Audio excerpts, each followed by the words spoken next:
You are about to listen to an original production. Let the music, the theme, and the story transport you to a wonderful place. A place filled with your own dreams and passions.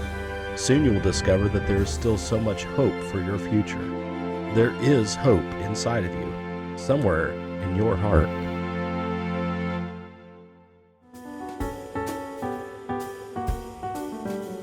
Hello, and thank you for choosing Unmask as your audiobook to listen to today. This short story was created by my husband, Gian, based partially on true events and partially on fiction. All of this was made with one idea in mind: to bring you an inspirational story that will cause you to dream for about 28 minutes.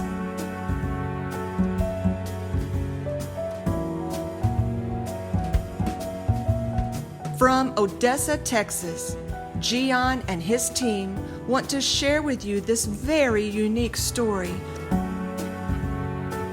One that you will listen to in a special format. It includes Gian's original music. I hope you enjoy it. This is Tracy Vigatoro. Unmask, Chapter 1. Christmas. It was sunny outside, just like the weather report had predicted. For the first time in years since Edward started working at the newspaper company, he didn't have to rush out first thing in the morning to get to work. He could do anything he wanted due to the 1 month's overdue leave he took. Normally, as a newspaper editor, he always had to be on deck to handle and cross-check the contents and information being released to the public. So getting a break like this was nothing short of luck, thanks to his assistant, who was going to be carrying out his duties in his stead. He had the perfect holiday planned for his family. This is Edward's story.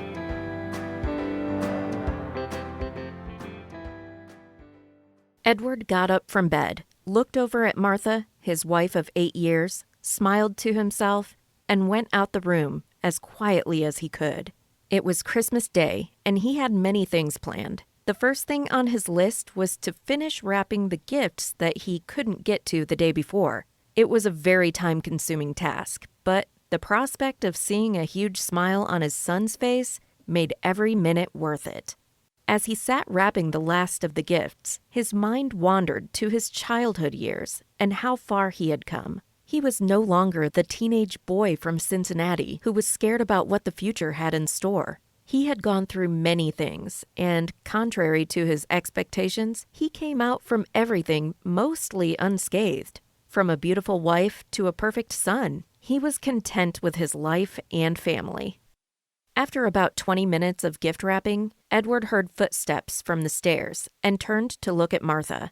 Even though she had just woken up, she was the most beautiful woman he had ever seen, and he was more than lucky to be married to her. Martha came down the stairs and wrapped her hands around him.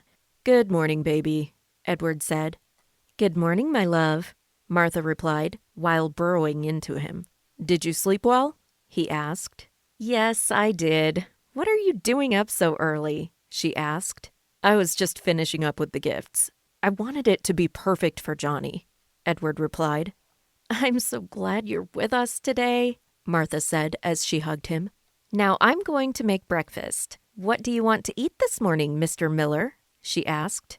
Edward put his finger on his chin like he was in deep meditation, but he already knew what he wanted. Chocolate chip pancakes, Mrs. Miller," he replied, with a huge smile on his face. "You are so predictable, Edward. However, your wish is my command," she said as she smacked him playfully on the arm. "Thank you, kind Ma," he said laughingly. Just as he was about to enter the kitchen, Johnny came down the stairs, rubbing his eyes sleepily as he came. He came to Edward and raised his hands for his dad to carry him. His innocence warmed Edward's heart, and he couldn't help but imagine what he would be like in the next few years. "Good morning, Daddy," he said in his innocent and childlike voice. "Hi, buddy. Did you sleep well?" "Yes, I did. Did Santa come?" Johnny said as he tried to look at the Christmas tree and discern for himself whether or not there were gifts under there. "Of course he did. You've been a good boy," Edward assured him. He squealed happily and motioned for Edward to let him down. "Why don't you say hi to your mom before checking out the tree?" Edward said. "Hello, baby," Martha said as she poked her head through the door. "Hi, Mom," he said. Edward had always marveled at their relationship and how close they were. "Did you sleep well, Johnny?" she asked, with concern etched on her face. "Yes, Mom, I did. I dreamt of Santa." Edward chuckled as he watched both of them interact. It was a far cry from how his childhood was, and he was determined to make sure Johnny had a better childhood than he did. "Okay, can I open the gifts now?" Johnny asked. Edward looked at Martha to know her take on the issue, and she nodded slightly in consent. "Yes, buddy, you can open them now. Let's see what Santa got you," Edward said, fueling his excitement. He went for the biggest one and started unwrapping the gifts, while Edward sat back and watched him. Edward saw the expression on his face when he took in what was in the box. "Whoa," he said. "Do you like it?" Edward asked. "Yes." He squealed in delight, just like Edward had anticipated, and ran to the kitchen to show his mother. His excitement was very palpable. "Mom, look what Santa brought for me." "Whoa, Johnny. Santa went all out this year," she said, looking at Edward over the top of his head. Johnny had been clamoring for the latest Scientific Explorer science kit, and on a last whim while shopping the previous day, Edward decided to splurge and buy it for him. The look on his face made it worthwhile. After showing both Edward and Martha the toy, he scarfed down a few pieces of Martha's famous chocolate chip pancakes and raced to his room to play with his new toy. "When did you buy the science kit?" she asked Edward. "I got it last night when I went to the store. Do you think it's too much for him?" Edward asked. At a point, Edward was skeptical about buying it because he didn't want Johnny to hurt himself while playing with it. "No worries, it's perfect. There's nothing to be worried about. Johnny is a smart and reasonable child. He will be safe," she assured Edward. "All right then," Edward answered. "I have been meaning to ask you, how many people are we expecting for lunch today?" Martha asked. She had decided to catch up with some of their friends by inviting them over to dinner. "4, I think. Is that right?" Edward asked. "Yes, it is. I'm going to need help with the cooking, though," she answered. "What do you need me to do?" Edward asked. "Start with the carrots," Martha instructed. The first guests arrived a few minutes before 3 p.m., and by that time, everything was arranged for the Christmas lunch. When the remaining guests came, the table was set, and they all sat down for the celebration. Since the guests were fellow parents, they hired a babysitter for the duration of the lunch to take care of all the children while the adults had time to themselves. Due to the nature of Edward's job, keeping up with friends over time had become very hard. And this dinner was a way to bridge the gap. The lunch was perfect. Everyone commented on how good Martha's food was, and all of them had more than enough to catch up on. However, all through the duration, Edward felt like something was missing, and he knew exactly what it was.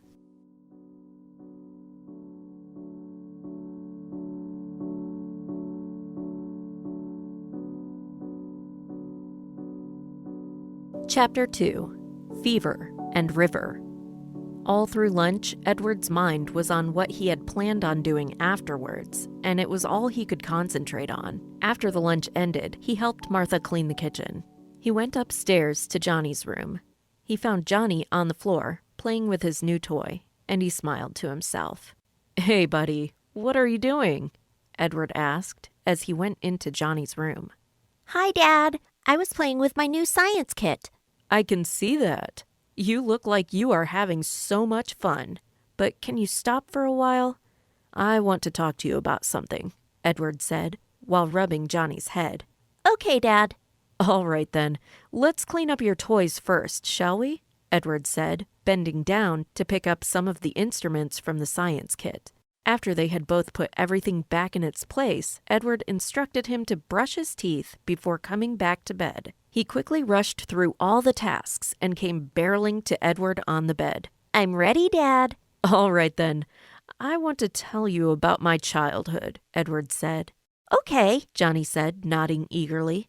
All right, where do I start? Edward thought to himself as he watched Johnny settle on the bed.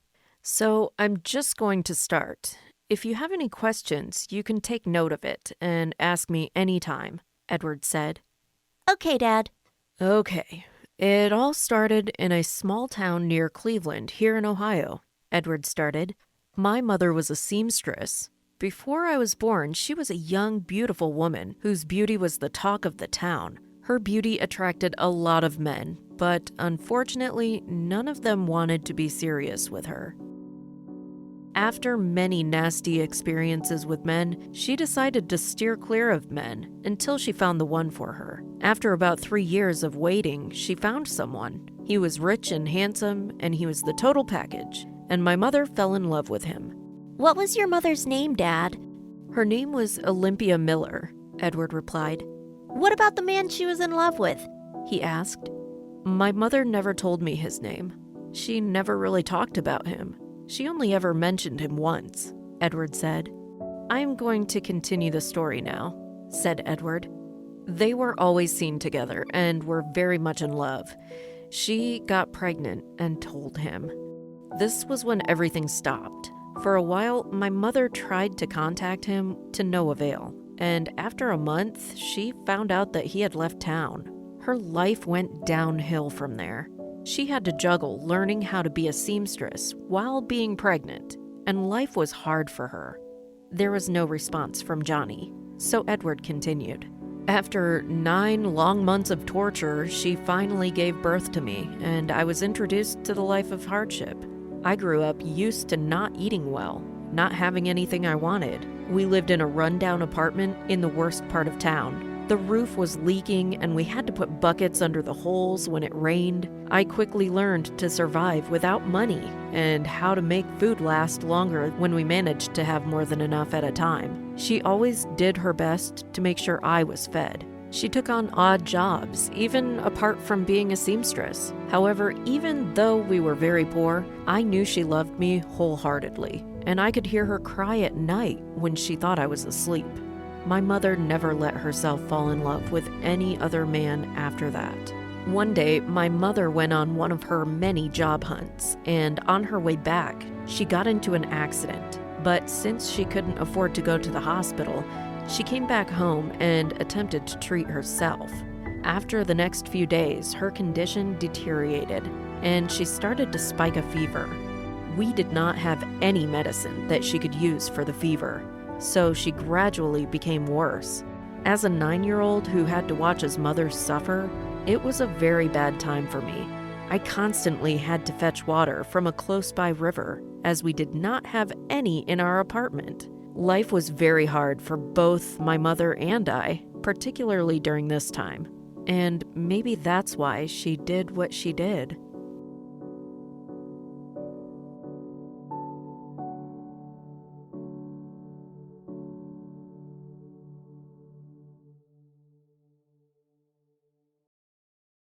Chapter 3: School Days.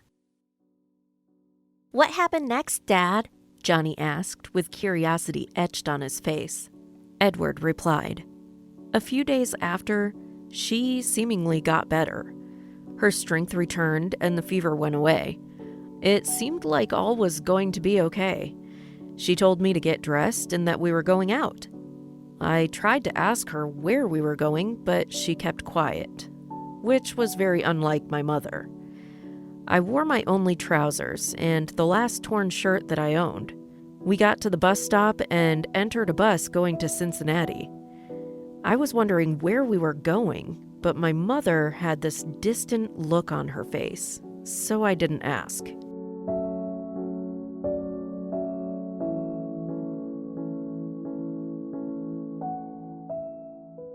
After what seemed like hours, we got off the bus and a man came to meet us. My mother hugged him like she had known him for a long time. I later found out that he was my Uncle Anthony. He took us to his house, where I met his sons, Gustav and Tony. My mother sent me up to their rooms while the adults talked, and I was later summoned. She said I was going to be staying with my uncle and his family, and that she was going to go back home. So she left you all alone, Dad? Edward answered, yes, and at that point I was angry, and I hated her for what she did.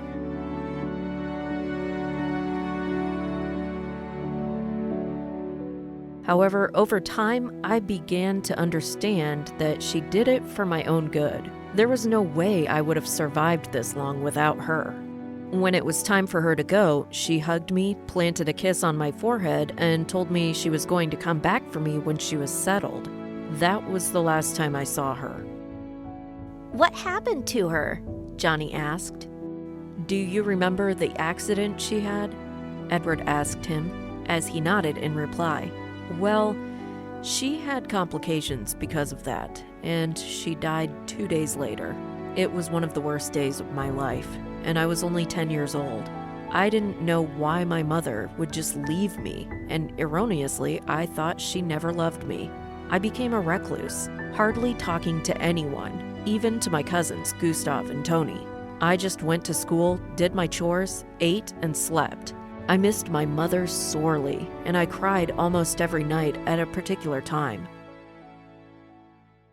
My cousins always tried to play with me and include me in their games. Although I resisted at first, I started playing with them. We became inseparable and even named ourselves the Three Musketeers. We went everywhere together. I was in the same class as Tony, so we were much closer. Soon I began to come out of my shell and interact more with people. We grew into teenagers, and like all teenagers, we started to experiment with some things that were bad for us. Things like what, Dad? It was mostly parties, skipping school occasionally, and girls. There was a time we got into so much trouble with my uncle. What happened? Johnny asked. Well, son, the most popular girl in school threw a party, and since the three of us were quite popular in school, we were invited. Not knowing how to get permission from Uncle Anthony, we decided to sneak off to the party. We had everything planned out already, like how we were going to sneak out of the house, how we were going to sneak back in, and at what time. We also counted on my uncle and his wife going to bed early, as they usually did. We went to the party, had a lot of fun, and even experimented with alcohol. Before we knew it, a lot of time had passed, so we set out to go home. When we got to the house and saw the lights on, the three of us knew we were going to be in so much trouble. That belief was solidified when we saw Uncle Anthony sitting on a chair on the front porch, waiting for us. He was so angry. I will never forget what happened that day. I was so scared, but it was like he didn't even see me. He only focused on Gustav and Tony. He totally scolded them and grounded both of them for a month, but he never as much as looked in my direction. I didn't know what to think. I felt so bad because we were all in it together. Why did he do that, Dad? I don't know, Johnny, but I can tell you this. I was so jealous of Tony and Gustav because they had a dad who disciplined them, while I had nobody. You have no idea how much that hurts, son. It is horrible when you're a kid with no one around to correct you when you do wrong. Having that is as necessary as having someone that encourages you when you do right. The silent indifference of my uncle killed me, and nobody knew it. It was in my heart, always present, like a reminder that I was irrelevant to this world.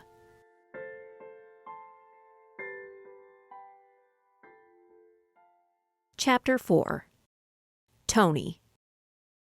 Time flies by, you know, Johnny, Edward said. Soon enough, Tony and I finished high school. We were still as close as ever, and we still got into trouble together now and then. Gustav, who was a year older, had already gone off to college and was not around anymore to participate in our ridiculous pranks. Tony and I were so close that we worked in the same place after high school. We even applied to the same colleges. We were basically like twins. Unfortunately, life had other plans for us, and when the admission period came, we were both accepted into separate schools. Although we were sad about this development, we made a pact to always visit each other during the holidays and to always keep in touch. We got together with our girlfriends and had a lot of fun. We did this for close to 3 years until the unexpected happened. What happened, Dad? Well, Johnny, one day I was in my dormitory when I received a call from the hospital asking me to come down immediately. I was told that Tony had gotten into an accident on his way home and that he asked to see me specifically. I rushed to the hospital, praying that nothing would happen to Tony. When I got to the hospital, I was directed to the intensive care unit, where I saw Tony hooked up to different machines.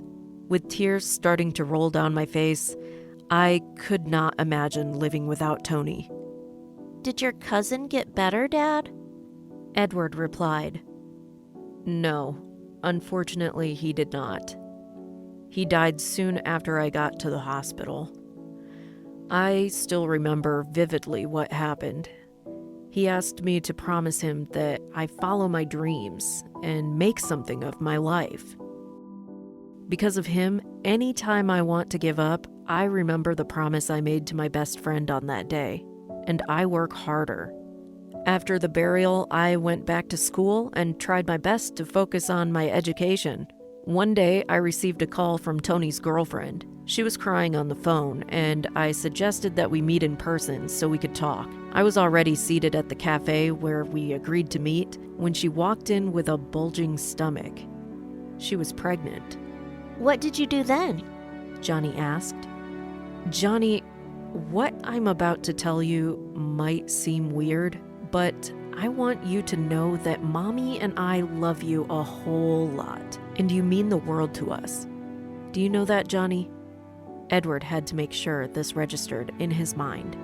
Yes, Dad. You and Mom tell me all the time. Content with his reply, Edward decided it was somewhat safe to proceed. Well, Johnny, like I was saying, Tony's girlfriend was pregnant and she decided to have the baby. She gave birth to the most beautiful baby boy and wanted to give him up for adoption. Why would she do that, Dad? Didn't she love him? She did, Johnny. She loved him very much, but she could not take care of a child then. What happened to the baby? Johnny asked. Well, I decided to adopt the baby, Edward said. I have a brother? Johnny asked excitedly. There was a tense silence in the room, and that was when Edward unmasked the secret. No, Johnny, you were the baby. I decided to adopt you. Different emotions played across Johnny's innocent face, and Edward wished he did not have to tell him that. But Johnny had to know the truth. What? Johnny asked. Confusion clouded his features as he tried to process the information. So, you and Mom are not my real parents? Johnny asked. No, son. Edward replied to him, reaching for his shoulders. We are not your biological parents, Edward said. Telling Johnny this was very heartbreaking. He didn't want Johnny to grow up and hear it from someone else. Buddy, we are your parents in all the ways that matter. We love you very much, and that is all that matters. Do you understand that? Edward asked. He had to make Johnny understand that they loved him. He didn't say anything for a while. Then Edward heard sniffling sounds, and when he turned on the bedside lamp, he saw tears stream down Johnny's precious face. Edward was heartbroken to see him this way, and he cradled Johnny in his arms, repeatedly assuring him that he meant the world to them. After about 10 minutes, Johnny turned and looked up at Edward and said the words that made his heart melt. Yes, I do. I love you too, Dad. Thank you for loving me so much and for telling me the truth. I love you more now because I understand that your love is deeper than any love that any one father has for his kid. You love me twice, Dad. Edward asked, "Twice?" Yes, Daddy. You love me twice because you love me from your heart and also from my biological dad Tony's heart. You love me twice. Then Johnny smiled real big and looked towards the sky through the window as if he were giving thanks to God for all of this. At that moment, relief washed over Edward, who had finally gotten this off his chest. "All right, buddy, you have to go to bed now. It is already late," Edward said. Okay, Dad. "I love you, buddy," Edward told him one more time before getting up from his bed. I love you too, Daddy. Edward smiled and left Johnny's room, where he met Martha on the other side of the door. It looked as though she had been there for a while. She held out her hands for Edward and he went into her arms, which made him feel better immediately. "Did you hear all that?" Edward asked her, and she nodded. "I'm glad we finally have it out there," she said. "Me too, baby," Edward replied. He pulled himself from her arms and kissed her. "I love you, baby," Edward told her. "I love you more," Martha replied. "Let's go to bed. We've both had a long day," Edward said. Edward felt like such a lucky man to have both a supportive wife and a thoughtful and intelligent child. He promised himself that he was always going to be there for both of them.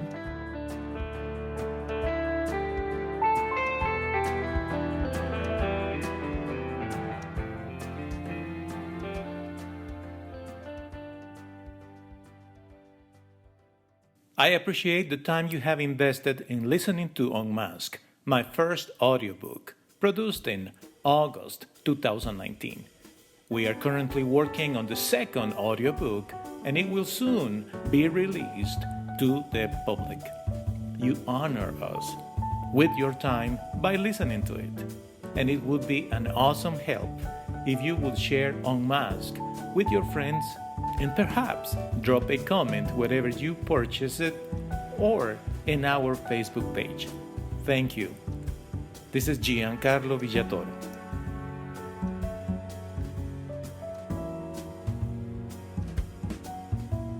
Credits. Original idea, Giancarlo Villatoro. Writing team, Giancarlo Villatoro, Tracy Villatoro, Adeyemo Kehinde, Kenny. Music team, Giancarlo Villatoro, Tracy Villatoro, C.G.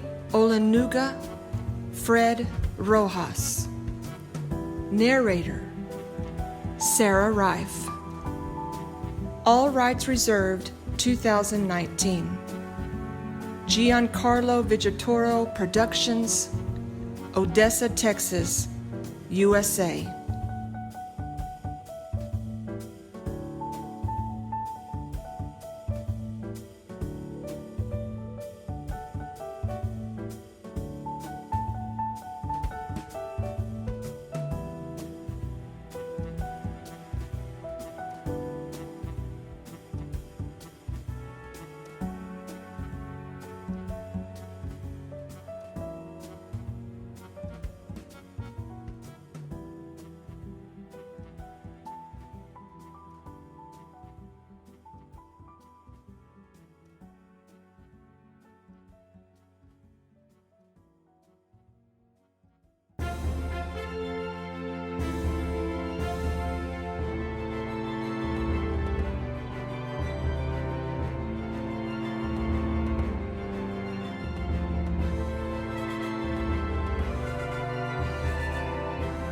Let the music, the theme, and the story transport you to a wonderful place filled with your own dreams and passions.